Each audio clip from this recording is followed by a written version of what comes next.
तो लात पे लात रख के मेरे बात को सुनिए। चलिए शुरुआत करते हैं। तो हम लोग कौन चैप्टर में है जी?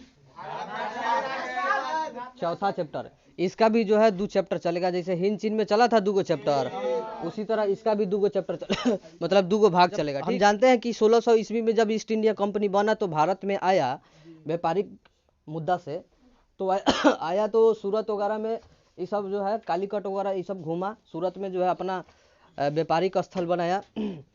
उसके बाद जो है धीरे धीरे भारत पर जो है शासन करने लगा। ठीक करने लगा ना।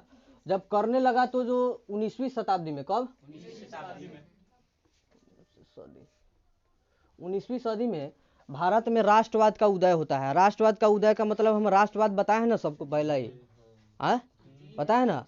राष्ट्र प्लस वाद मतलब राष्ट्र के प्रति एकता का चेतना, एकता का भावना, यही ना। चलो, तो सबसे पहले कारण क्या हो सकता है कि राष्ट्रवाद आखिर कारण क्या हो सकता है? जैसे अगर कहीं झगड़ा हो रहा है, उस झगड़ा का कारण क्या हो सकता है? तो या तो 2 कारण हो सकता है, या तो वो शोषण किया होगा, यानी मारा पीटा होगा, चाहे कौंचाया होगा, है ना, कुछ किया होगा, या फिर कुछ जो है झड़प हुआ होगा, तभी ना झगड़ा हो सकता है। अब झगड़ा में कन्फर्म है कि एक गोरा कोनो पिटाएगा, थोड़ा उसको भी लगेगा, थोड़ा उसको भी लगेगा, है ना, एक गोरा जीतेगा। तो उसी प्रकार जो है इसमें भी वही हाल हुआ था। जब अंग्रेज वाला भारत में आया तो इतना ना अत्याचार किया भारतवासी को, बात समझ रहे हो। व्यापार के माध्यम से क्या किया, बहुत अत्याचार करता था। उसके बाद क्या बोलते हैं, कृषि वगैरह नीलहे का खेती वगैरह कराता था, नील का खेती, 3 कटिया प्रणाली से व्यापारिक स्थल को जो है बंद करके ये सब करता था, बहुत अत्याचार किया। तो सबसे पहले राजनीतिक कारण देख लेते, भारत में राष्ट्रवाद का उदय का राजनीतिक कारण क्या हो सकता है ये देख लेते हैं। तो सबसे पहले राजनीतिक कारण समझो। सबसे पहले क्या होता है, 1878 में तत्कालीन वायसराय लॉर्ड लिटन जो है वर्नाक्यूलर प्रेस एक्ट लागू करता है। वर्नाक्यूलर प्रेस एक्ट जो है कब लागू होता है? 1878 में। ये बात जो है हम पहले भी पढ़ा चुके हैं, पढ़ा है ना। वर्नाक्यूलर प्रेस एक्ट कब पारित होता है? 1878 में। कब पारित होता है? 1878। कौन पारित करता है? लॉर्ड लिटन। कौन करता है? लॉर्ड लिटन। अब देखो वर्नाक्यूलर प्रेस एक्ट क्या है ये समझो। वर्नाक्यूलर प्रेस एक्ट का माध्यम से होता था क्या कि कोई भी व्यक्ति जो है प्रेस नहीं चला सकता है। कथी नहीं चला सकता है? प्रेस। प्रेस मतलब होता है छपाई वगैरह। जैसे आजकल न्यूज है तो मान लीजिए सरकार अगर प्रतिबंध लगा दिए कि कोई न्यूज नहीं बनाएगा, नहीं तो बनाएगा तो उसको जो है फाइन लगेगा, जुर्माना लगेगा। जिस तरह पहले 400 का फाइन लगता था 400 का, तो उती खाली तो 400 बहुत हो गया, 40,000 के आसपास हो गया। हाँ 400 40,000 4,000 के आसपास हो जाता था। बात समझ रहे हो? 400 रुपया। आज जो है रुपया अगर 40,000 समझो, पहले का 400, आज का रुपया 40,000, तो पहले का कितना? 400। इस तरह होता था। ठीक, चलो। तो सबसे पहले कौन करता है? लॉर्ड लिटन। प्रेस एक्ट कौन लागू करता है? लॉर्ड लिटन। प्रेस एक्ट क्या है पूछेगा, वर्नाक्यूलर प्रेस एक्ट क्या है?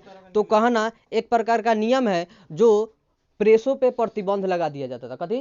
प्रेसों पर प्रतिबंध लगा दिया जाता है कि तुम मेरे खिलाफ जो है छापा मतलब छपाई वगैरह न कर पाओ। बात समझ रहे हो? हाँ, तो इसका जो है कानून लगा दिया कौन? अंग्रेज, जिसका नाम था लॉर्ड लिटन। कब लगाया? 1878। याद हो गया? लॉर्ड लिटन ने वर्नाक्यूलर प्रेस एक्ट कब लागू किया? 1800 बोलते रहो। कब? 1878। 1878। किसने लागू किया? लॉर्ड लिटन। किसने? लॉर्ड लिटन। किसने किया? लॉर्ड लिटन। याद हो गया? वर्नाक्यूलर प्रेस एक्ट क्या है? एक प्रकार का कानून है। कथी है? कानून। जो कानून किस पे लागू हुआ? प्रेस वालों पर। किस पे? प्रेस वालों पर। किसके? प्रेस वालों पर। ठीक, चलो आगे आते हैं। उसके बाद लॉर्ड लिटन जो है, सुनो, लॉर्ड लिटन जो है वर्नाक्यूलर प्रेस एक्ट लगा दिया। एक प्रकार का कानून था जो प्रेस वालों पर लागू होता था। माने जो छपाई उपाई करता था, जो पत्रिका वगैरह संपादन करता था, जैसे समाज कौमुदी कौन किया था? मिरातुल। याद है ना सबको? चलो। उसी प्रकार सुनो, उसी प्रकार जो है आर्म्स एक्ट आता है। Arms act. कथी? Arms act.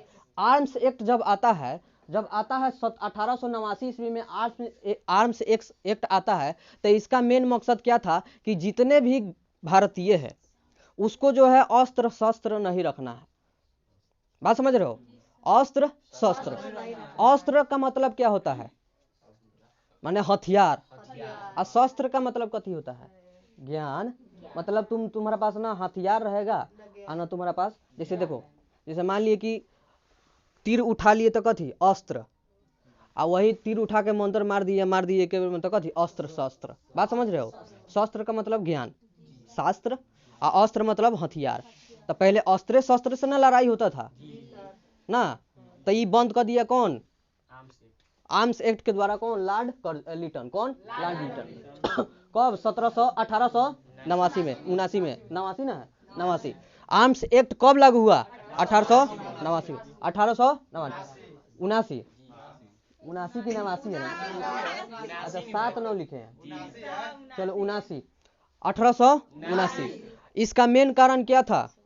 लागू करने का कारण क्या था? अस्त्र शस्त्र को नहीं रखना, माने भारतीयों को नहीं रखना है अस्त्र शस्त्र। ठीक, आर्म्स एक्ट का मतलब यही था। तो पूछेगा कि बताओ आर्म्स एक्ट क्या है। क्वेश्चन अगर आ जाए कि आर्म्स एक्ट क्या है, तो तुम कहना कि यह जो है 1889 ईस्वी में लॉर्ड, हमारा खाली ये का ही याद हो जा रहा है जी।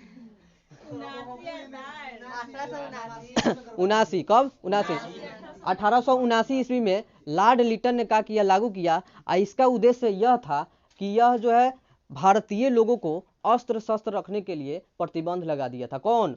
लॉर्ड लिटन। कौन? लॉर्ड लिटन। बात समझ रहे हो? कब? 1879, 1879। चलो बात समझ गए सब?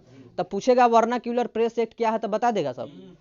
उसके बाद पूछेगा आर्म्स एक्ट क्या है, तो बता देगा। ठीक है, चलो अब दिक्कत नहीं होना चाहिए। आगे 1883 में आता है इल्बर्ट बिल। कथी? Ilbert bill. इल्बर्ट बिल जो था, ये जो यूरोपीय लोग था और भारतीय लोग था। कथी? यूरोपीय लोग और भारतीय लोग। इसमें जो है यूरोपीय लोग और भारतीय लोग था, इस पे कोई भी फौजदारी मुकदमा होता था, ठीक, फौजदारी मुकदमा होता था, तो उस पर सुनवाई वगैरह नहीं किया जाता था, खाली यूरोपीयों को छोड़ के।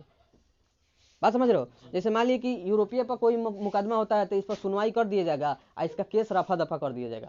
लेकिन वही भारतीय का केस रफा दफा नहीं होता है। जैसे बेल उल करा लेता है लोग, उसी तरह जो है न्यायाधीश के द्वारा क्या करता था, भारतीयों पर बेल नहीं होता था लेकिन यूरोपीय पर हो जाता था।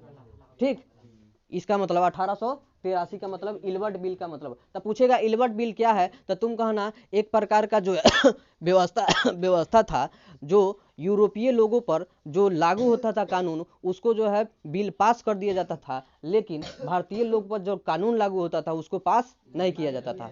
Ilbert bill, Ilbert bill, Ilbert bill. तो इल्बर्ट देखो ना सीधे यहीं पे दे रहा है बिल। बिल मतलब कथी? प्रस्ताव वगैरह, कानून वगैरह। ठीक ठीक, चलो तो इल्बर्ट बिल समझ गया सब। कब लागू हुआ था? 1883 में। ठीक, इल्बर्ट बिल नाम एथी का नाम है, मतलब ना कहते हैं एगो व्यवस्था आया नया, कानून आया, उसका नाम है।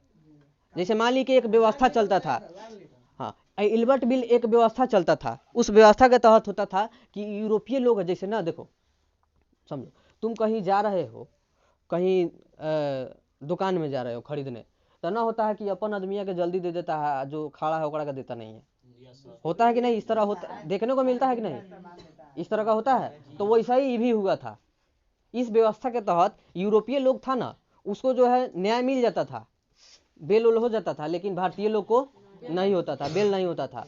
तो इसी व्यवस्था को क्या कहा गया? Ilbert bill. Ilbert bill pass हो गया। ठीक, कब? 1883 में। बात समझ गए? अब देखो लॉर्ड कर्जन, लॉर्ड कर्जन के द्वारा 1899 में कलकत्ता कॉरपोरेशन एक्ट लागू किया। कलकत्ता कॉरपोरेशन एक्ट यह कहता है कि नगर पालिका, जैसे हम लोग पालिका में है, नगर पालिका में, नगर पंचायत में है ना, तो नगर पालिका में जो पहले से संचालित है, जो सदस्य संचालित है, उसको कमी करता था, मतलब हटा देता था। और जो गैर लोग है, गैर सदस्य है, उसको बढ़ोतरी कर रहा था। जैसे समझो, मान लिए कि ये परसा है, ये परसा में नगर पालिका है। ठीक, नगर पालिका है, इसमें सदस्यों की संख्या जितना है, पहले मान लिए 5 गो, मान लिए सदस्यों की संख्या ले लेते हैं।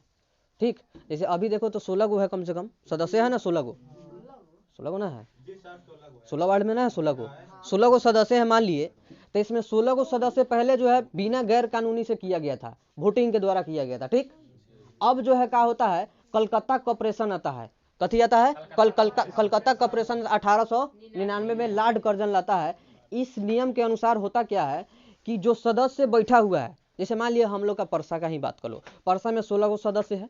ठीक, अब क्या करेगा, नया कोई लागू करेगा लॉर्ड कर्जन, जैसे मान लेते हैं लॉर्ड कर्जन लागू किया कि जितना 16 को है लोग उसको हम कम करते हैं, एक दुगुरा के घसका रहे हैं और नया उसको जोड़ रहे हैं। बात समझ रहे हो? मतलब 16 गो है तो 16 गो में से एगो वार्ड में से कोनो को हटा दिए, अपना जो है अंग्रेज लोग को ऐड कर दिए, फिर धीरे धीरे दूसरा वार्ड का हटा दिए, अपना अंग्रेज ऐड कर दिए। मतलब अंग्रेजे लोगों का वृद्धि होते गया, धीरे धीरे वृद्धि होते गया, अब भारतीय लोगों का वृद्धि घटते गया, कम होते गया। बात समझ रहे हो? तो इसी व्यवस्था को, इसी कानून को क्या कहें? कलकत्ता कॉर्पोरेशन एक्ट, जो 1899 में लॉर्ड कर्जन के द्वारा पारित हुआ था। बात समझ रहे हो सब? तो ये पूछेगा तो बता देना। ठीक, चलो अब देखो 1904 में विश्वविद्यालय नियंत्रण हो गया। समझो, विश्वविद्यालय नियंत्रण का मतलब है कि जो हम लोग के यहाँ पहले से ही विश्वविद्यालय था, मतलब यूनिवर्सिटी, जैसे एमएस कॉलेज है, एलएनडी कॉलेज है, तो ये पहले से है, मान लिए पहले से है, और नया पर कोई जो है एक सरकार आता है जो यहाँ पे राज करने लगता है, और उस सरकार क्या करेगा, पहले से हमारा ही चीजवा है और उस पर वो अपना नियंत्रण थोप लेगा, वो अपना नियंत्रण थोप लेगा। तो ये कौन में आया? 1904 में। ठीक, तो कहेगा विश्वविद्यालय नियंत्रण क्या है, तो तुम कहना विश्वविद्यालय जो पहले से था उस पर जो है सरकारी अधिकार हो जाना, विश्वविद्यालय नियंत्रण अधिनियम 1904 के तहत माना जाता है। ठीक, अब देखो, हाँ, जरा दिए वो लूटने के लिए, न रही ज्ञान नहीं यहाँ पे, न कहता न रही बांस न बजी बसुरी, हटाइए दी तरी करा, बांसुए काट के हटा दी तरी। जैसे पहले विश्व गुरु था भारत, ज्ञान में सबसे ऊपर था भारत में जो है इंग्लैंड, अमेरिका, ब्रिटेन के लोग आता था पढ़ने, लेकिन आज जो है यहीं से सब जाता है पढ़ने। क्या है, यहाँ से जितने भी शास्त्र था सब लूट लाट के ले गया उधर, अपना जो है अंग्रेजी में टाइप राइटिंग करा के छपवा लिया, उधर अपना ज्ञान देता है सब। जितना शास्त्र में ज्ञान है सनातन सर्वोपरि है। बात समझ, सारा धर्मों का जो है पिताजी है कौन? सनातन।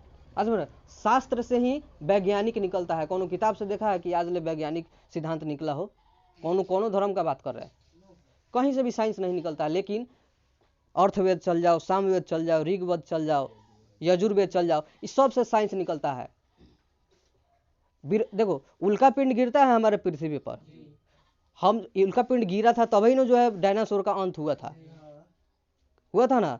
पहले जो है 18 घंटा धरती का घूमता था, 18 घंटा में जो है दिन और रात हो जाता था। जैसे उल्का पिंड गिरा बस 24 घंटा हो गया। कितना? 24 घंटा। 24 घंटा में दिन और रात होता था। उस उल्का पिंड को जो है बृहस्पति जो है पृथ्वी के सामने बृहस्पति जो है 12 साल में आता है। कितना साल में? 12 साल में बृहस्पति जो है पृथ्वी के सामने आता है, और 12 साल पर ही उल्का पिंड गिरता है, और उल्का पिंड गिर जाता है पृथ्वी पर। इसलिए तुम देखेगा कि महाकुंभ का मेला 12 साल पर लगता है महाकुंभ का मेला। हाँ हाँ, प्रयागराज। हाँ, महाकुंभ सबसे विश्व का सबसे बड़ा मेला है, सोनपुर महाकुंभ, ये सब। बात समझ रहे हो? और 12 साल पे एक बार लगता है। कारण है इसका जो है धार्मिक कारण है, पहले से ही अभी भी होता है 12 साल पर।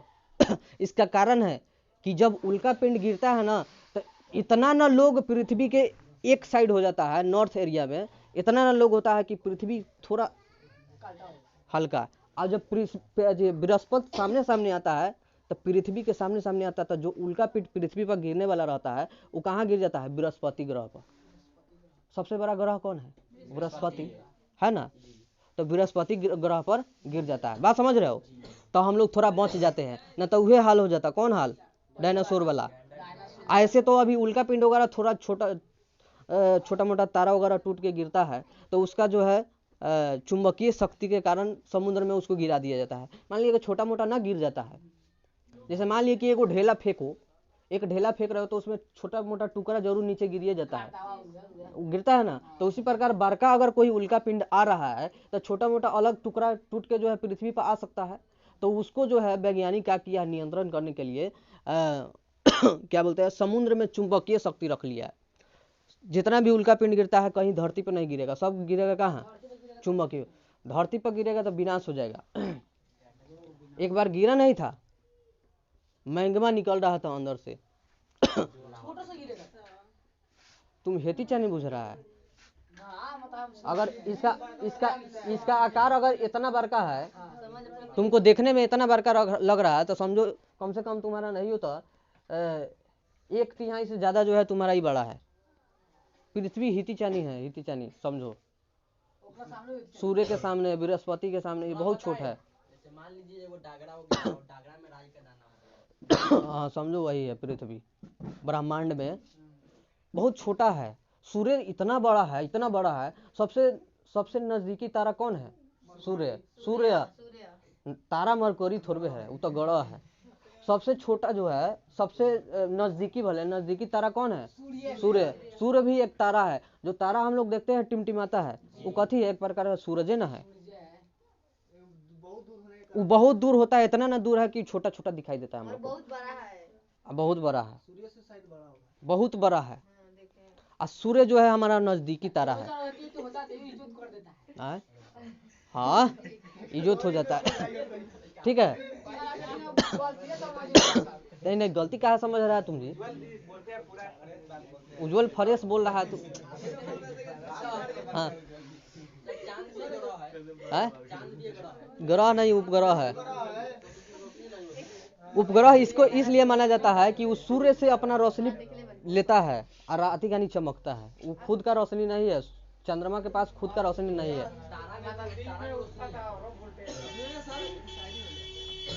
शायरी मारेंगे, पहले पढ़ो, फिर भटकाएगा कालू जैसा। जब हम भटक जाते हैं तो हो गया दूसरे। नहीं शायरी वायरी नहीं, चलो। कहाँ थे? 1905। अब देखो 1905 में बंगाल विभाजन होता है। कथी? बंगाल विभाजन होता है लॉर्ड कर्जन के द्वारा। तुम जानते हो ना बंगाल का विभाजन हुआ था 1905 में। झारखंड कब अलग हुआ? 2000 को। कब? 2000 को, 15 नवंबर 2000 को। बंगाल 1905 में होता है कर्जन के द्वारा। किसके द्वारा? कर्जन के द्वारा। कर्जन के द्वारा काहे करता है? काहे से कि वो सब पहले ही से जानता था कि फूट डालो शासन करो। वो सब का नीति था कि हिंदू मुस्लिम में लड़वा दो और शासन करो। तब बंगाल में सबसे ज्यादा मुस्लिम आबादी है, तो हिंदू वाला के अलगे छांट दिया और मुस्लिम वाला के अलगे छांट दिया। दोनों को अलग रह। बात समझ रहे हो? ये लड़वा रहा था। लेकिन बाद में हुआ कथी होता है कि 1905 तक कर्जन उसको समाप्त कर देता है। लेकिन 1911 में, कब? 1911 में रद्द कर देता है, पूरी तरह रद्द हो जाता है। अब रद्द हो जाता है मतलब रद्द मतलब कथी? जो नियम लागू था 1905 का नियम लागू था, इसको जो है खत्म कर देता है। ठीक, अब देखो है खत्म हो जाता है। अब देखो सुनो, अब कहता है इंडियन प्रेस एक्ट। 1910 में लागू होता है। कब? 10। अब इसका जो है मेन मकसद क्या था ये समझो। इसका मेन मकसद क्या था समझो। इंडियन में प्रेस एक्ट आया, जैसे वर्नाक्यूलर प्रेस एक्ट था तो वर्नाक्यूलर प्रेस एक्ट था तब कि एथियो के द्वारा लगाया गया था, अंग्रेजों के द्वारा, लिटन के द्वारा। लेकिन ये जो है लॉर्ड कर्जन के नेतृत्व में भारतीय मिल के लगवाया था कि जो भारत में भी देशद्रोही लोग है ना, दलाली नहीं करता है लोग, बहुत दलाल लोग है भारत में। तो अंग्रेज का दलाल बहुत था पहले सब, ठीक है, अंग्रेज का दलाली करता था, अभी भी बहुत है। नहीं दलाल का मतलब समझते हो? दलाल मतलब समझते हो? एनहू थोड़ा बतिया लगा, उनहू बतिया लगा आ देखेगा दोनों में नाफा केने मिलता हमरा, आ दोनों के लड़वाएगा, उसमें से नाफा कमाएगा। जैसे शहर में जब जमीन बिक्री होता है ना, जो जमीन नहीं बेचने वाला है तो पहले ही लिख देता है बोर्ड पर टांग के, यह जमीन बिकने वाली नहीं है, कृपया इस मामले में न फंसे। काहे से कि दलाल सब होता है ना, झूठो मूठो के बेच देता है। बात समझ रहे हो? झूठो मूठो क्या करता है, रजिस्ट्री करा के, माने नकली, हर चीज का नकली होता नहीं है। अब शहर में केकरा कितना फुर्सत है कि जाके खेतवानी देखेगा गांव जैसा, गांव में उन्हें जाके चलते का सर यहाँ घूम ले, तेगा खेतों में घास उस काट ली है, ये सब करने जाता है सब, तो खेत देखियो लेता है। लेकिन शहरवा में कहाँ जाता है? सबको नौकरी से फुर्सते नहीं है, तो खेत जाएगा नहीं देखने, बस दलाल सब भीड़ जाता है। और दलाल क्या करता है, सब अपना नामे रजिस्ट्री वगैरह करा के रख ले रहता है, और क्या करता है, नकली बेच देता है। अब बाद में जब वो जाता है घर और बनवा ले तो उसको पता करता है, जा हम तोरा के कहिए बेच ली। बात समझ रहे हो। अब होता है दोनों गोरा में मुकदमा चलने लगता है, इसलिए पहले ही लिख देता है यह जमीन बिकाऊ नहीं है, सही इस मामले में नहीं पड़े। बात समझ रहे हो, इस तरह का होता है। चलो कहाँ थे, अब देखो ये सब दलाल को रोकने के लिए, कहाँ गया जी, यहाँ पर दलाल को, देशद्रोही दलाल को रोकने के लिए ये पारित किया गया था, ठीक, 1910 में। अब देखो डलहौजी के समय जो है ये कथी में चल रहा है अभी राजनीति के में, डलहौजी के समय जो है क्या होता है, संरचनात्मक, कभी संरचनात्मक। तो इसका मतलब होता क्या है कि स्कूल को, कॉलेज को, क्या कहते हैं, रेलवे स्टेशन को, पुलिस स्टेशन को, मतलब जितना निजी हम लोग का काम है ना, सड़क सब का निर्माण कौन कराया, डलहौजी। कौन कराया, डलहौजी। भारत जब आजाद नहीं था, यानी गुलामी के जंजीर में जब फंसा हुआ था, तो डलहौजी बहुत अच्छा काम किया था। जितना भी बढ़िया था, जितना भी शहर था उसको क्या किया, निर्माण कार्य में अच्छा से अच्छा पैसा लगाया, अच्छा से अच्छा किया, रोड बनवा दिया, स्कूल बनवा दिया, कॉलेज बनवा दिया, स्टेशन बनवा दिया, रेलवे लाइन बिछवा दिया। बात समझ रहे हो, ऐसा ऐसा काम किया। तो संरचनात्मक मतलब यही ना होता है। चलो अब देखते हैं, ये तो हो गया हमारा कथी, राजनीतिक कारण यहाँ से यहाँ तक था। एक बार रिवीजन कर ले। चलो 1878 में कौन पारित किया, लॉर्ड विल्सन। कथी पारित हुआ, वर्नाक्युलर प्रेसेक्ट। कथी पारित हुआ, 1789 में आर्म्स एक्ट। 1789 में कारण क्या था, अशस्त्र गैर। उसके बाद 1883 में इल्बर्ट बिल। इसका मकसद क्या था, भारतीय को न्याय नहीं देना लेकिन यूरोपियों का न्याय देना, ठीक। आगे देखो 1899 में लॉर्ड गर्जन कथी किया, कलकत्ता कॉर्पोरेशन। इसमें कथी था कि नगर पालिका के सदस्य को क्या करना है, भारतीय सदस्य को हटाना है और नया सदस्य मतलब अंग्रेजी सदस्य में वृद्धि करना है। वृद्धि मतलब कथी होता है, बढ़ोतरी। वृद्धि माने बढ़ोतरी। चलो बंगाल विभाजन कब हुआ, 1905 में। उसके बाद रद्द कब हुआ, इंडियन प्रेस एक्ट कब हुआ, किसके समय में संरचनात्मक कार्य शुरू हुआ, समझ गए। अब देखो आर्थिक कारण, आर्थिक मतलब रुपया, कथी, रुपया पैसा। बात समझ रहे हो। अब आर्थिक कारण का जो है, कारण भी राष्ट्रवाद का हो गया। देखो आर्थिक कारण क्या था, भू राजस्व। भू राजस्व का मतलब होता है लगान, कथी, लगान यानी कर, ठीक।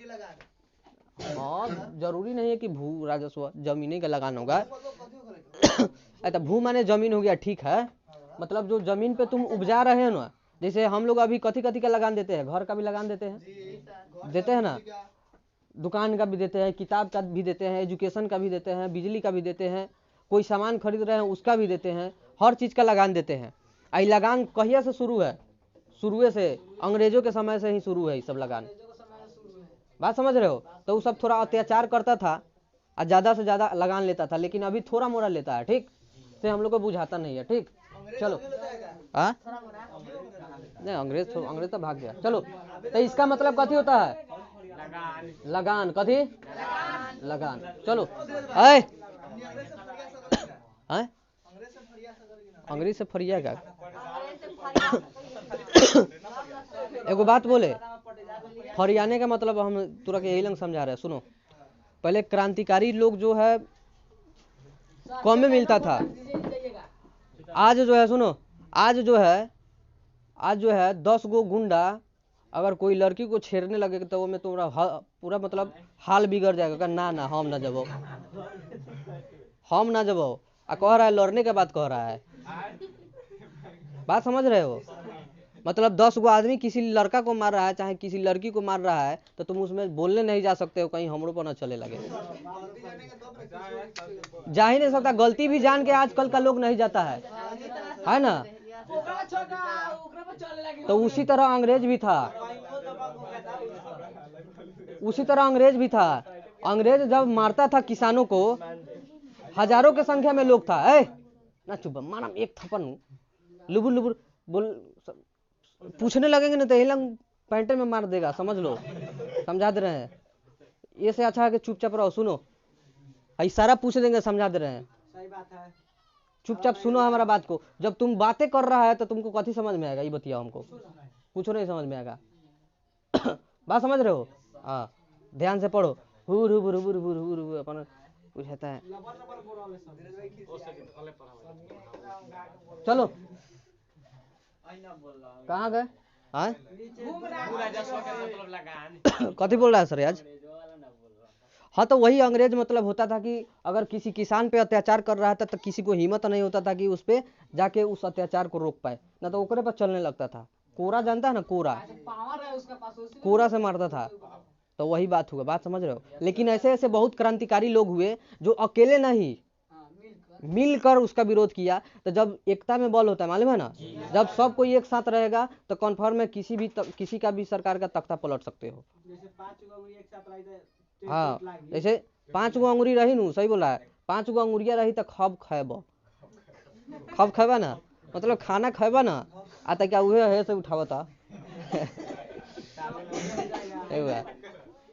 तो यही होता है। चलो समझ गया सब?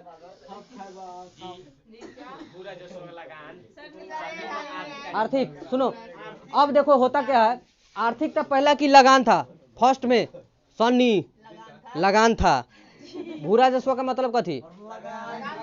हाँ चलो लगान। उसके बाद देखो इंग्लैंड से जो वस्त्र आता था तो कहता था ओकरे के खरीद, कर ना लेबो तोरा से। हमारा भारत में भी बनता है अभी वस्त्र, वस्त्र हर चीज का वस्त्र बन रहा है अब भारत में। बाहरों से आता है, कच्चा माल बाहर से भी आता है, यहाँ से भी जाता है, आयात निर्यात सब हो रहा है, ठीक है। लेकिन सुनो, जब वहाँ राज था, अंग्रेजों का राज था जब 19वीं शताब्दी में, तो उस समय जब इंग्लैंड से वस्त्र आता था ना तो उस पर कर नहीं लगता था। कहता था नहीं कर नहीं लेंगे तुमसे, खरीदो हमारा वस्त्र। काहे? ताकि उसको नफा होगा। अब वही अगर भारतीय बेचता था उसी वस्त्रवा को, किन को बेच रहा है, चाहे खुद से बना के बेच रहा है, तो उस पर कर लगेगा। बात समझ रहे हो? तो इसका भी कारण था, ये भी एक कारण था। कथी था? ये भी एक कारण था, भू राजस्व लागेन लगान, एगो ई कारण था, ठीक। ओकरा बाद एक नीलहा विद्रोह, नीलहा विद्रोह, उसके बाद पवना विद्रोह। नीलहा विद्रोह था कि नील की खेती जितना भी लोग करता था उस पर कर लेता था खूब दबा के, और नील का खेती जहाँ होता है उसको बंजर कर देता है 5 साल के लिए, 10 साल के लिए। बात समझ रहे हो? एक बार नील का खेती होगा तो वहां बंजर हो जाएगा पूरी जमीन। नील का खेती है, उसको पति ना कर देता है, पूरा पौधा एक बार में खड़ा कर देता है। पौधा से एक बार काट लेता है, पत्ती कटा जाता है। समझो पतिये का यूज होता है। कितने साल तक? जैसे ऊख जानता है, ऊख, तो ऊखवा वही है, समझो वही नील ऊख समझो। जरवा से तो फिर ना पंप जा लगी, फिर आ नहीं जाता है, तो 1-2 बार कम से कम खेती किया जाता है, एक बार ऊख से 2-3 बार।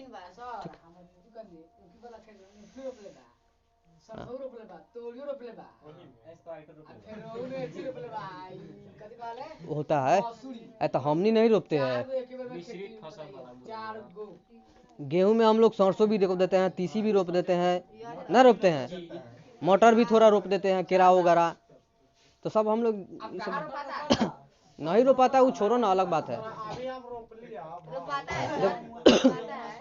रोपाता है, चलो रोपाता है। इसका कारण मालूम है सबको, सब जानता है रोपाता है, लेकिन कारण किसी को मालूम है क्यों रोपाता है?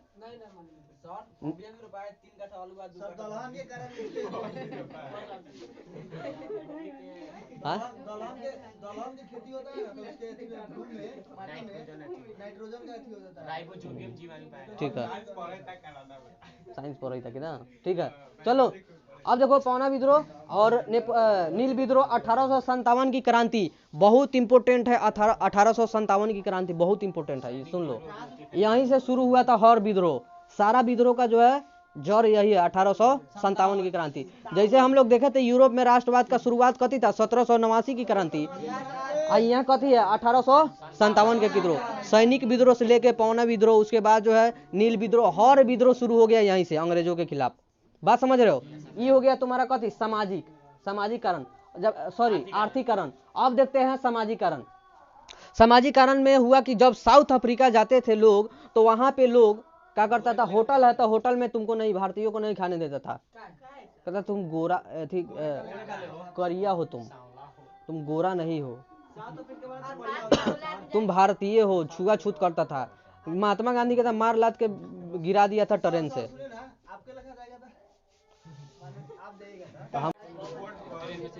चलो देखो, सुनो, सामाजिक भेदभाव, सामाजिक कारण समझो। भारत में राष्ट्रवाद का उदय का सामाजिक कारण समझो क्या होता है। सामाजिक कारण क्या हुआ था? सामाजिक कारण था कि छुआछूत ज्यादा था। ठीक, आई छुआछूत जो है बहुत चरम सीमा पर था। लोग जो है अंग्रेज वाला जिस होटल में खाता था उसमें भारतीयों को नहीं खाने देता था। सामानों हमनिए से उपजाता था, आज छुआछूत करता था। तुम कड़िया हो तो तुम हटो, साइड हटो। तुम गोरे हो तो वाह, हमारा दलाल बन जाओ। इसी तरह महात्मा गांधी गए थे तो क्या हुआ था? ट्रेन से गिरा दिए थे साउथ अफ्रीका जब गए। अब वहां पे जब गए, कैसे उलटता है, नया उल्टाते हैं तुमको। यहाँ पर रहो ना, मारते हैं लात से नीचे चल जाएगा, तो उसी तरह उल्टा दिए। चलो हाला नहीं करो, हाला नहीं करो। उसके बाद देखो, जब यहाँ पर सुनो, जब गोरे काले का भेदभाव हुआ, उसके बाद होटलों में कथी, होटलों में छुआछूत हुआ। और रेलवे स्टेशन पर महात्मा गांधी गए थे तो उनको गिरा दिया गया था। ठीक ठीक। उसके बाद पढ़ाई में छुआछूत होता था। पढ़ाई में छुआछूत किस तरह होता था? जैसे समझो, ऊंच नीच देखा जाता था। तुम भारतीय हो तो तुम फर्स्ट आ गए तो इसका कोई मान्य नहीं है। हमारा अंग्रेज फर्स्ट सेकेंडो आ गया तो उसको फर्स्ट का श्रेणी मान दिया जाता था। जैसे इंडियन सिविल सर्विस हुआ था, जैसे प्रथम जो है सुरेंद्र नाथ बनर्जी कहेगा प्रथम ICS कौन था? सुरेंद्र नाथ बनर्जी। ठीक है, ये जो थे क्या हुआ था कि पहली बार जो है सिविल सेवा के जो है एग्जाम दिए थे, जाके वहाँ इंग्लैंड में जाके दिए थे। ठीक है, लेकिन इंग्लैंड में जाने के बावजूद भी वहाँ पे टॉप रैंक लाए थे कौन? सुरेंद्र नाथ बनर्जी। लेकिन फिर भी उनको क्या किया गया था? निष्कासित कर दिया कि ना तुम भारतीय हो। मैंने भेदभाव, सामाजिक भेदभाव बहुत किया। ठीक, कौन? इंग्लैंड वाला सब अंग्रेज। अगर पूछ दे कि प्रथम बार सिविल सेवा की शुरुआत कहाँ हुआ था, तो चीन में। कहाँ? चीन में। कहाँ हुआ था? चीन में। अब पूछेगा भारतीय प्रथम ICS कौन था, तो सुरेंद्र नाथ बनर्जी। याद रहेगा। चलो, ये तो तुम्हारा हो गया सामाजिक कारण। अब कथी है? केने है सुनो, अब धार्मिक कारण क्या था? कि धार्मिक कारण था कि पहले जो है हिंदू में ही देख लो, छुआछूत था कि नहीं? तुम छोटे जाति से हो तो तुम हमारे देह में न सटो, तुम्हारे घर का खाना नहीं खाएंगे, इस तरह का होता था ना पहले। अंग्रेज लोग इसका जो है बढ़ावा देता था खूब। ठीक, शोषण करता था वो सब। उसके बाद अगला ये था कि उस समय जो है सती प्रथा जैसी भेदभाव बहुत चलता था। सती प्रथा था कि उसमें देखो, सती प्रथा अगर देखा जाए, हम देखे हैं वो राजीव दीक्षित का वीडियो देखे हैं, उसमें वो बोल रहे थे कि बोले सती प्रथा जो हम लोग आज जानते हैं वैसा था नहीं। सती प्रथा ये था कि जैसे किसी का पति मर जाता है, ठीक, जैसे किसी का पति मर जाता है तो क्या होता था कि वो चौराहा होता था, चौराहा पर लोग जुटता था, तो वो लड़की जाके बोलती थी कि हमको कोई अपनाएगा, अगर नहीं अपनाएगा तो उस गांव को छोड़ के दूसरे गांव चला जाता था और अपना मजदूरी करके कमा के खाया जाता था। लेकिन ये जो है बहुत बड़ा मिथ्या है कि लोगों को जला दिया जाता था साथ में। ऐसा नहीं था, ऐसा नहीं था। ये तो हमू जानते थे, लेकिन बहुत महान क्रांतिकारी जो है, भारतीय क्रांतिकारी, जो हमारे जो समाज को ऊपर ले जाने वाले राजीव दीक्षित थे, ये बात बोले हैं, उनके हम देखे हैं वीडियो, तो हम बता रहे हैं आप लोग को। हाँ, कथी? राजा राम मोहन राय के बारे में लिखना, ये लिखना जो हम बोल रहे हैं वो लिखना, जराने वाला बात नहीं है इसमें। कौन ऐसा निर्दय आदमी है जो पति के साथ जिंदा जला देगा जी? माने हाँ, पत्नी के जलाएगा? अरे जलाएगा कोई नहीं जला सकता है। माने वो हम बताए हैं इस तरह का मिथ्या था, ये तो हम भी बताए हैं तुमको, हम भी जान रहे हैं, लेकिन हम सच्चाई जाने हैं पूरी तरह से, पूरी तरह से। ये बात हम वो वाला भी क्लास में हम बताए थे कि पहले होता था कि अगर कोई किसी का पति मर जाता है, सुनो, हल्ला नहीं करो, पति मर जाता था, तुम्हारे किताब के अनुसार देखा जाता, पति मर जाता था तो उनको कथी कर दिया जाता था? जला के उस पे लड़की को भी जला दिया जाता था। ठीक, ये नियम था, लेकिन ये नियम कथी है? मिथ्या है अगर सामाजिक तौर पे देखा जाए। ठीक, झूठ है। अब देखो, सारा चीज कांग्रेस की सरकार में बना, एनसीईआरटी। अब हम लोग काहे पढ़ते हैं अरब शासकों के बारे में, काहे पढ़ते हैं? कभी हम लोग भारतीय शासकों के बारे में नहीं पढ़ाया जाता है उतना खास। छत्रपति शिवाजी के बारे में कहाँ 10th में है कि ना हो? संभाजी महाराज के बारे में कहाँ कि ना हुआ, कहाँ है? लेकिन वही देखो यूरोपीय लोग का बाप रे बहुत सबका जो है हम लोग का पढ़ाई कराया जाता है, विदेशी लोग का। तो पहले आंतरिक चीज को नहीं जानते हैं, विदेशी चीज को जानते हैं। तो बहुत ऐसा चीज है, त्रुटियां है एनसीईआरटी में जो अभी परिवर्तन होने वाला है। ठीक, तो तुम लोग को देखो दोनों बात याद रखना, दोनों बात याद रखना। सुनो, राजा राम मोहन राय ने इनका जो है विरोध किया, सती प्रथा का अंत किया। और सती प्रथा देखा जाए तो एक सामाजिक भेदभाव था जिसमें किसी पत्नी का जो है मतलब किसी औरत का जो है पति मर जाता था तो उसके साथ उसको जला दिया जाता था। ठीक, जो एक प्रकार से देखा जाए तो मिथ्य है। कथी है? मिथ्य है, मतलब झूठ है। होता ऐसा था, वास्तविक रूप से होता ऐसा था कि जिसके पति मर जाते थे तो उनका जो है पालनहार कोई नहीं रहता था। जिनका पति मर जाएगा तो कौन खियागा पियागा जी?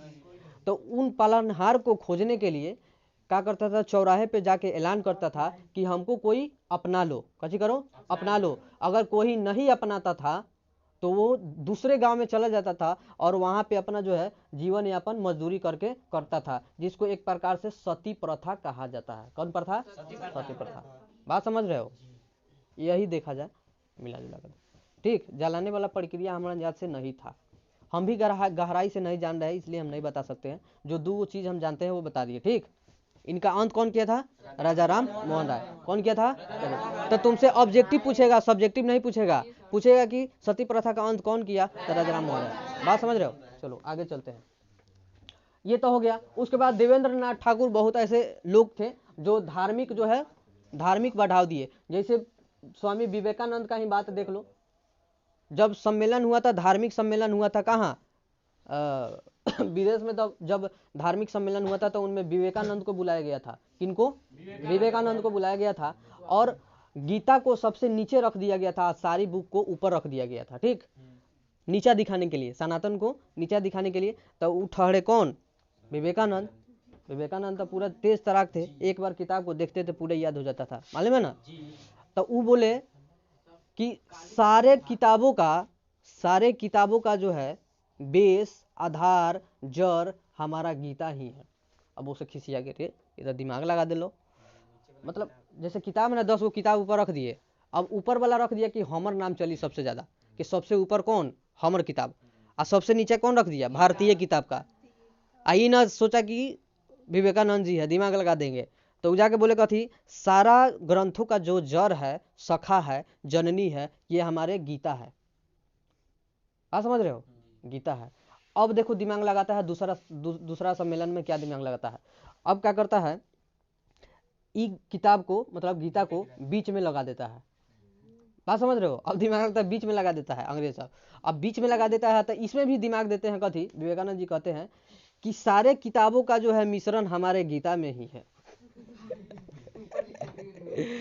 सारे किताबों का मिश्रण हमारे गीता में ही है, गीता से ही सारा किताब निकला हुआ है। बात समझिए? हाँ, तो केनाहू रखब बात वे रही, फंसबे करब। बात समझ रहे हो?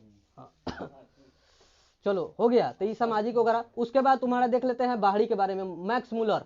जैसे तुम लोग का हिंदी में चैप्टर है, कौन चैप्टर? भारत से हम क्या सीखे। इनका लेखक कौन है?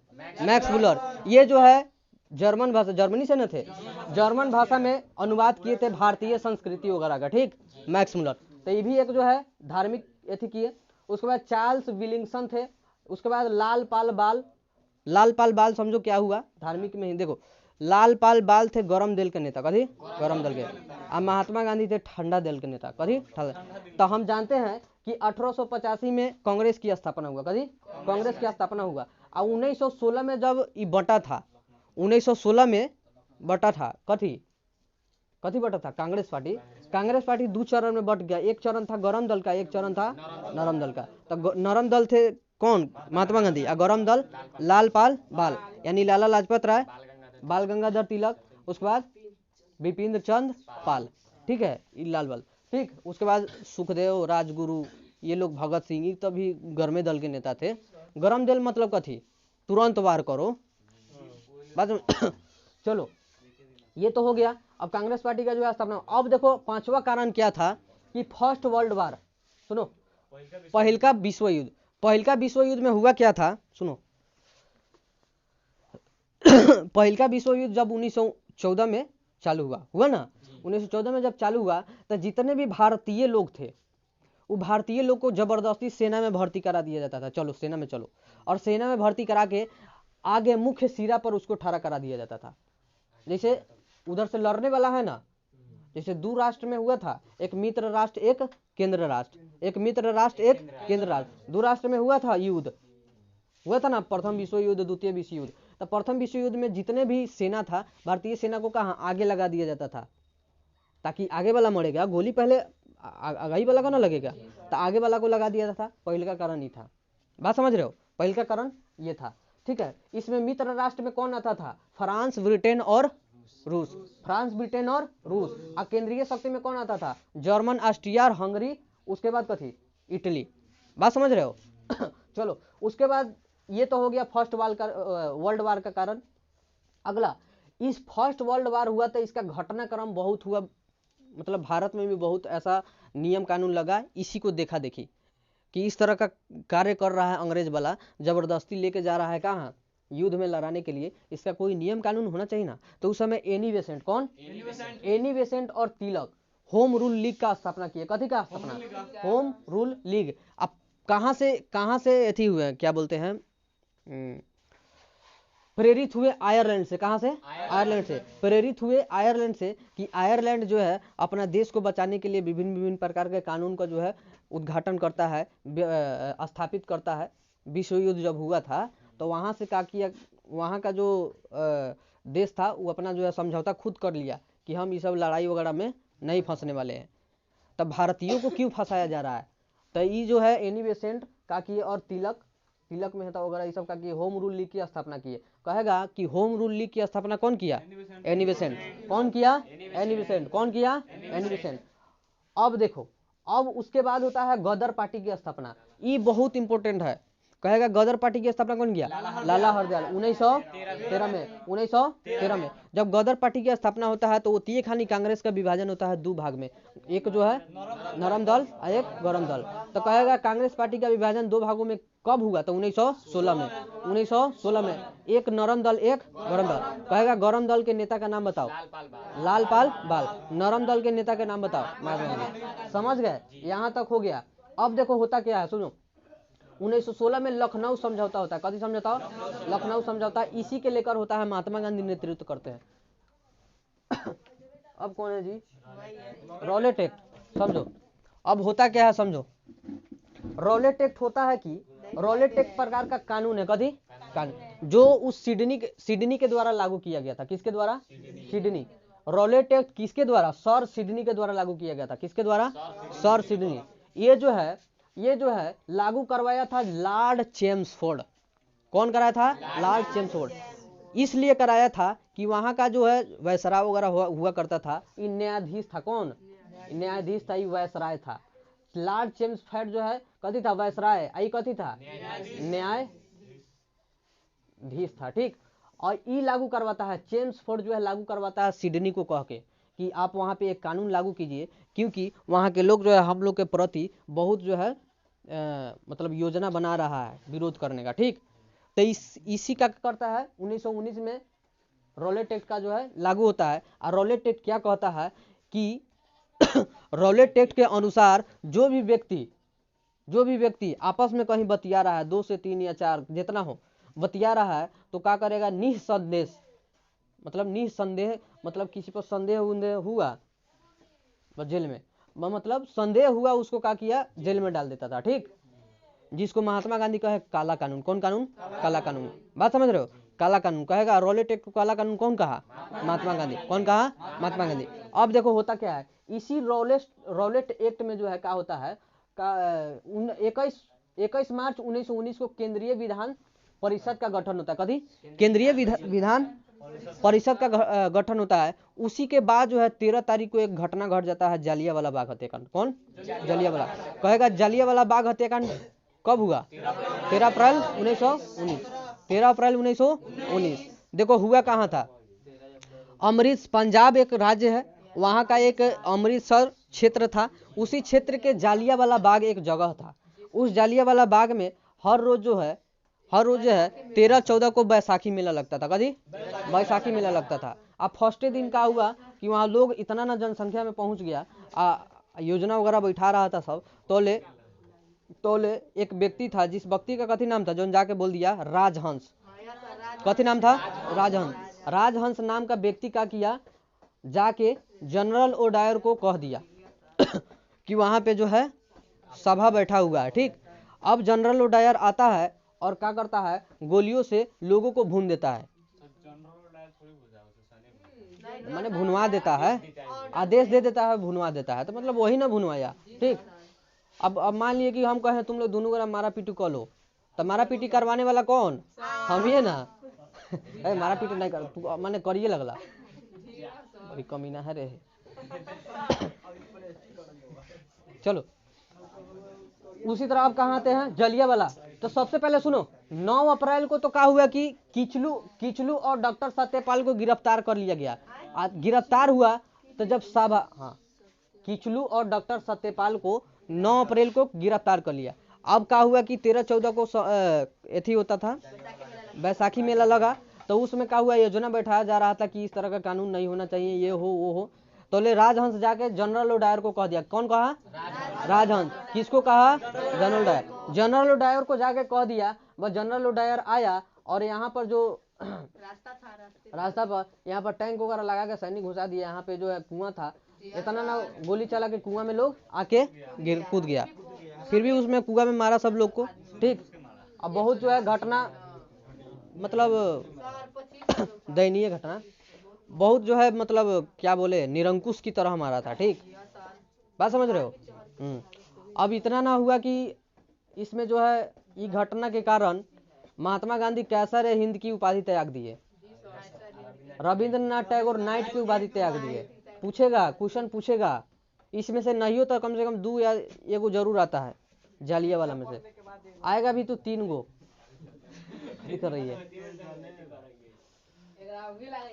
नहीं, पेन ना लो, ठंडा है, ठंडा लग जाएगा, दिक्कत हो जाएगा। ठंडा नहीं लग रहा होगा कहीं।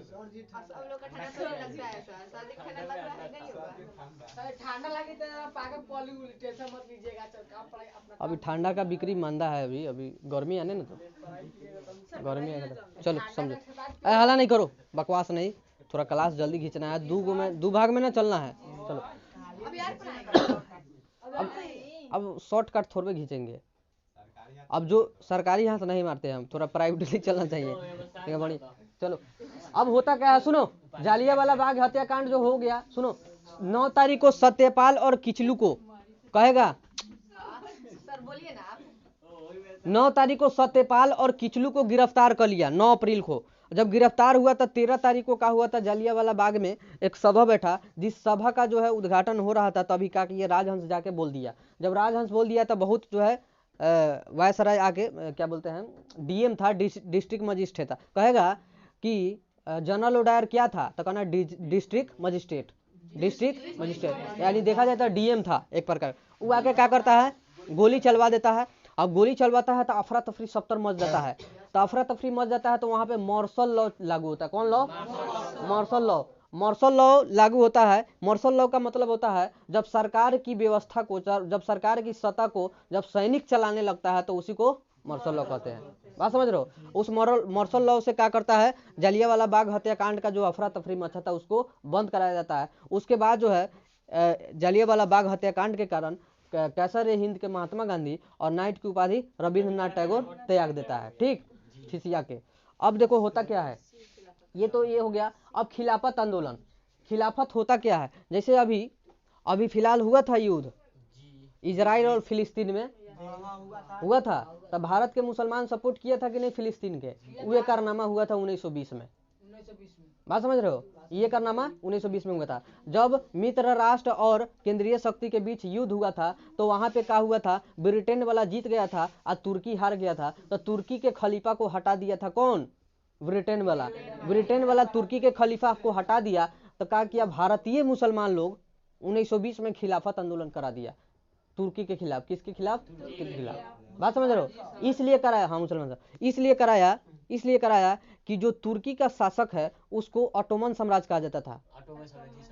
तुर्की के शासक साम्राज्य को कौन साम्राज्य? ऑटोमन साम्राज्य। वहाँ के जो है शासक को खलीफा कहा जाता था। कभी खलीफा, कथी? खलीफा। हमारा ताव में बोल रहा है, हाँ स्लेटर एक ले रहा है कारे। चलो हाँ सुनो, तो खलीफा कहा जाता, हल्ला नहीं करो। उसके बाद क्या हुआ, यहाँ का मुसलमानों का मांग था कि जो तुर्की का साम्राज्य से हटाया गया है उसको जो है क्या किया जाए, खलीफा को बैठाया जाए जहाँ था वहाँ, ठीक स्थान पे बैठाया जाए। उसके बाद जो अरब प्रदेश का शासन है उस अरब प्रदेश को शासन जो है तुर्की में निहित कर दिया जाए। ठीक, पहला मांग तुर्की में निहित कर दिया जाए। उसके बाद जितने भी पवित्र स्थल है, इस्लाम के जितने भी पवित्र स्थल है उसका संरक्षण करने के लिए एक वहां पे सदस्य बैठाया जाए। बात समझ रहे हो? बात समझ रहे हो? इसका जो है मांग कौन किया? भारतीय सैनिक, भारतीय मुसलमान। कौन किया? भारतीय मुसलमान किया। उसके बाद जो नहीं मुसलमान भारतीय मुसलमान मांग मांगा था। ठीक, कहा था कि पवित्र स्थल पे, सुनो पवित्र स्थल के लिए संरक्षण के लिए एक सदस्य का निर्माण करवाइए। तुर्की का अरब का जितने भी साम्राज्य है, शासन व्यवस्था है, वो तुर्की के निहित कर दीजिए। ठीक, कहा से कि देखो देश के पूरे जो है जितने भी मुसलमान हैं उनका जो है असली देखा जाए तो मक्का मदीना है ना, वहाँ होता है मक्का मदीना लोग जानता है, लेकिन भारतीय मुसलमान को मुस्लिम मानता ही नहीं है, कहता है कन्वर्टेड मुस्लिम है।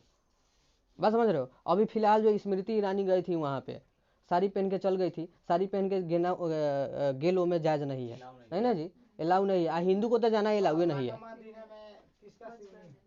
वो छोड़ो ना, वो सब प्रोपेगेंडा तो हमको नहीं जाना है। वो सच्चाई जो है सच्चाई हो जाता है, लेकिन उस पर नहीं जाना। छोड़ो, हल्ला नहीं करो, हाल वो सब का बात छोड़ो ना, वो सब तुम लोग जानता है तो जानो, नहीं जानता है तो गूगल करना, सब हो जाएगा। हम उसमें नहीं फंसना। चलो सुनो, तो स्मृति ईरानी जो गई वहां पे साड़ी पहन के, तो सारा मुसलमान का ये विरोध करने लगा। भारत के लोग भारत के विरोध करने से काहे भेजवाया है उसमें मक्का मदीना में साड़ी पहनवा के, और वो हिंदू के। तो वो लोग कह रहा है तुम लोग कन्वर्टेड मुस्लिम हो, चुपचाप रहो तुम लोग, हमारा नियम हमारा अधिकार हम जाने, हम किसी को बुलाए चाहे नहीं बुलाए, ट्वीट करके कह दिया, सारा गोरा चुप हो गया। वो जानता है कि भारत में इस्लामिक राष्ट्र आया था, मुगल वंशी सब कन्वर्ट किया है सबको। बस में तलवार पर सबको सलवार पहनाया है, इस तरह हुआ है।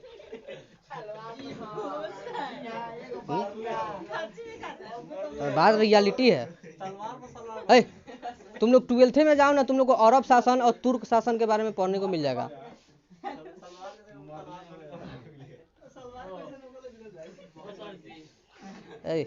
न मन।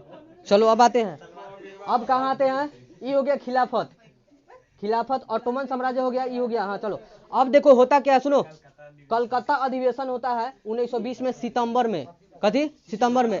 अब सितंबर में होता है कि ये सब का तेलाबेली को संभालने के लिए कि जो मांग रहा था ना यहाँ का मुस्लिम लोग, तो मुस्लिम के समर्थन में गांधी जी बहुत रहते थे। जो भी मांग मांगता था उन लोग को दिया जाता था। जैसे पाकिस्तान मांगा तो कहा ना पाकिस्तान दे दो, और नहीं दे रहा था तो अनशन पर बैठ गए थे महात्मा गांधी। बात समझ रहे हो? से ना जब तक ना बांट के देबो तब तक ना छोड़म। जैसे ना होता है किसी घर में, जैसे बेटा दूगो बेटा है छोट बड़, तो अलगा हो रहा है, तो छोटका बेटा ई मांग कर रहा है तो नहीं दे रहा है, तो बापो क्या करता है, अनशन पर बैठ जाता है, कहता ना जब तक छोटका के न देबो हक तब तक हम नहीं। हाँ, जैसे भाषा का किया था पेटू श्री राम कल्लू, उसी तरह। चलो, तो ये जो है अधिवेशन, कलकत्ता अधिवेशन सितंबर में होता है, जो इसका मांग को पूरा करने के लिए किया जाता है। लेकिन फिर दिसंबर में शुरू होता है नागपुर में जो अधिवेशन जो किया था ना कलकत्ता में। कहेगा कि नागपुर अधिवेशन का क्या उद्देश्य था, तो तुम कहना कि कलकत्ता अधिवेशन में जो बाकी रह गया था, कार्य नहीं चालू हुआ था, उसको क्या किया गया था, पूरा किया गया था। किस में? नागपुर में। किसमें? नागपुर अधिवेशन में। और है अब देखो असहयोग आंदोलन जब 20 से 22 में शुरू हुआ था ना, असहयोग आंदोलन 20 से 22 में जब खिलाफत आंदोलन शुरू हुआ तो असहयोग आंदोलन महात्मा गांधी के नेतृत्व में चालू हुआ था। उसका मांग क्या था? सुनो, खिलाफत आंदोलन पहला, दूसर का जालियावाला और तीसर का स्वराज, मतलब खुद का देश चाहिए हमको। ठीक, ये कौन मांग किया? महात्मा गांधी। अब महात्मा गांधी मांग किए, ये तीनों चारों को जो है मुद्दा उठाए, अब मांग किए, अब क्या किए कि हमको स्वराज की प्राप्ति करना है तो विदेशी चीजों को निगलेक्ट करना होगा, हटाना होगा। तो क्या किए? तिलक कोष से, ठीक, तिलक कोष से, कथी कोष से? तिलक स्वराज कोष से 1 करोड़ रुपया जुटाए थे। कितना रुपया? 1 करोड़ रुपया जुटाए थे पूरे लोग से मांग मांग के, और 20 लाख चरखा बांटे थे। कितना? 20 लाख चरखा बांटे थे। चरखा इसलिए क्योंकि हमारे यहाँ के लोग क्या करेगा? सूती काट काट के उस पर कताई करके अपना जो है वस्त्र बुनेगा और खुद से पहनेगा। ठीक, विदेशी जो कपड़ा है उस पर निर्भर नहीं रहेगा। उसी प्रकार दांडी मार्च भी किए थे, दांडी यात्रा, नमक विद्रोह किए थे। तो ये समझो पहले, असहयोग समझो। तो इसमें क्या हुआ?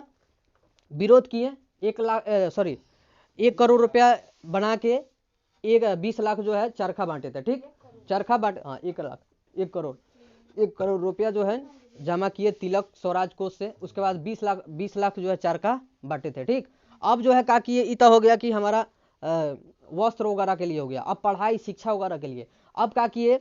अलिया जिमिया जो है विश्वविद्यालय खोल दिए, जामिया मिलिया, अलिया बोल रहे हैं, जामिया मिलिया विश्वविद्यालय। उसके बाद अलीगढ़ मुस्लिम विश्वविद्यालय खोल दिए। ठीक, इसको खोल के लोगों को शिक्षा प्रदान करने का निर्देश दिए कि सरकारी विश्वविद्यालय में तुम लोग पढ़ रहे हो, सरकारी स्कूल में पढ़ रहे हो, उसमें जो है खाली वो अपना शिक्षा नीति बना के जो है आप लोग से पढ़वाता है। हम जो है अपना विश्वविद्यालय खोल दिए है, उसमें आप लोग पढ़िए।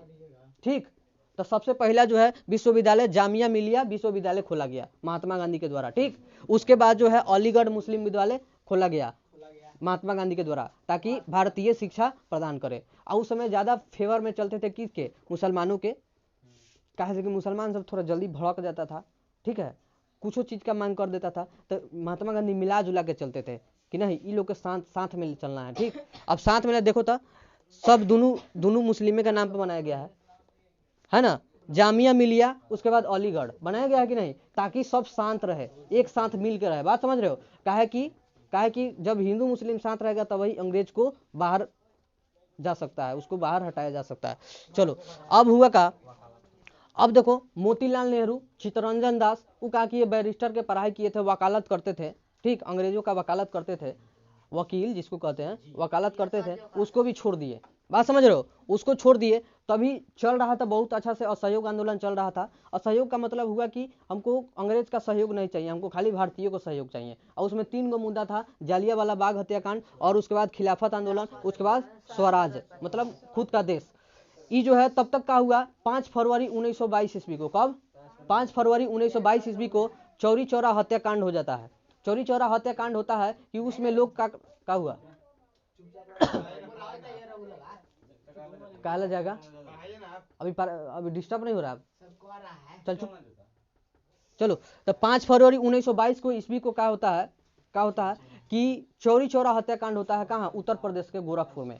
उत्तर प्रदेश के गोरखपुर में, वहां पे जब चौरी चौरा जगह पर हत्याकांड होता है, किस तरह होता है समझो। चौरा चौरी हत्याकांड किस तरह होता है? जब वहां के लोग प्रदर्शन कर रहे थे तो वहां के जो पुलिस था वो उसका विरोध किया। अब विरोध किया तो क्या हुआ कि मारा पीटे किया, मारा पीटी करके जो है पुलिस चला गया, मार पीट के चला गया। वही लोग कहा कि हमारा नेता को मारा है, हम छोड़ेंगे नहीं। गया, हाँ गया वहां पे जेल में क्या किया? जेल में बंद कर दिया।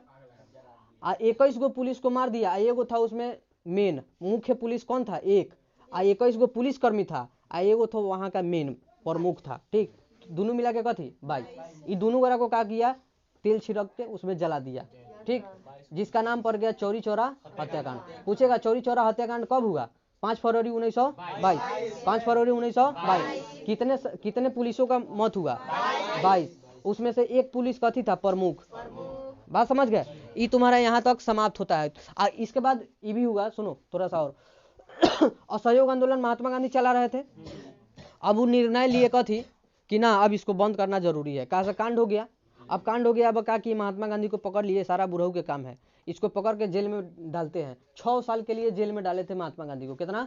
6 साल के। तो हमने 6 साल बाद जो है 1930 में निकले थे, तो सविनय अवज्ञा आंदोलन चालू हुआ था। मालूम है? जो सविनय अवज्ञा आंदोलन कल पढ़ाई होगा। बात समझ रहे हो?